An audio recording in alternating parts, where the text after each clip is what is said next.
दोस्तों, आज के वक्त में दुनिया के बड़े कार निर्यातकों में हमारे देश की गिनती होती है, लेकिन यहाँ तक पहुँचने का सफर बहुत लंबा और संघर्ष भरा था।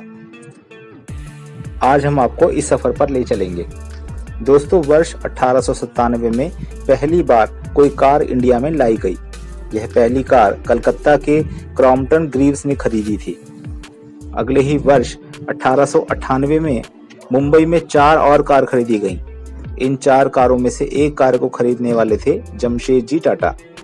उसके बाद वर्ष 1930 तक कारों को विदेश से निर्यात किया जाता था।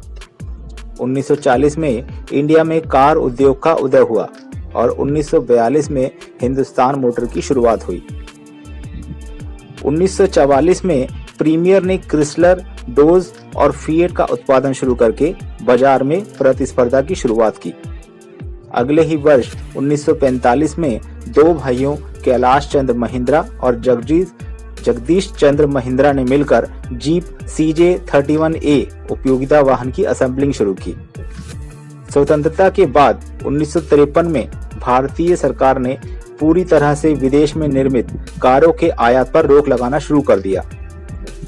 1953 में ही टैरिफ कमीशन की नीतियों के लागू होने के बाद उन कंपनियों को भी बाहर किया जाने लगा जो बिना किसी भारतीय भागीदारी के बाहर से आयात किए गए भागों को सिर्फ असेंबलिंग कर रही थी।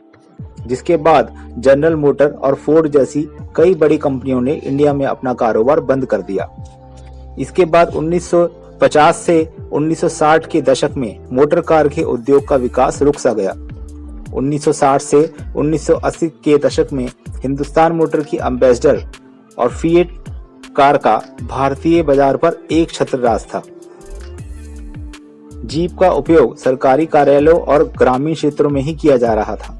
इसी बीच मारुति उद्योग लिमिटेड मोटर कार उद्योग में टक्कर देने के लिए बाजार में उतर चुकी थी। उदारीकरण की नीति के बाद मारुति और सुजुकी के बीच पहला जॉइंट वेंचर हुआ। वर्ष 1983 में मारुति सुजुकी ने मारुति 800 का निर्माण शुरू किया, जो कि भारतीय मोटर कार इतिहास की सबसे प्रभावशाली कार है।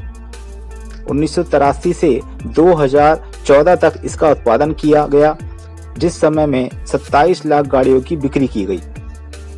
टाटा मोटर ने भी वर्ष 1945 में बाजार में प्रवेश किया था, लेकिन उनकी शुरुआत कमर्शियल गाड़ियां बनाने से हुई थी।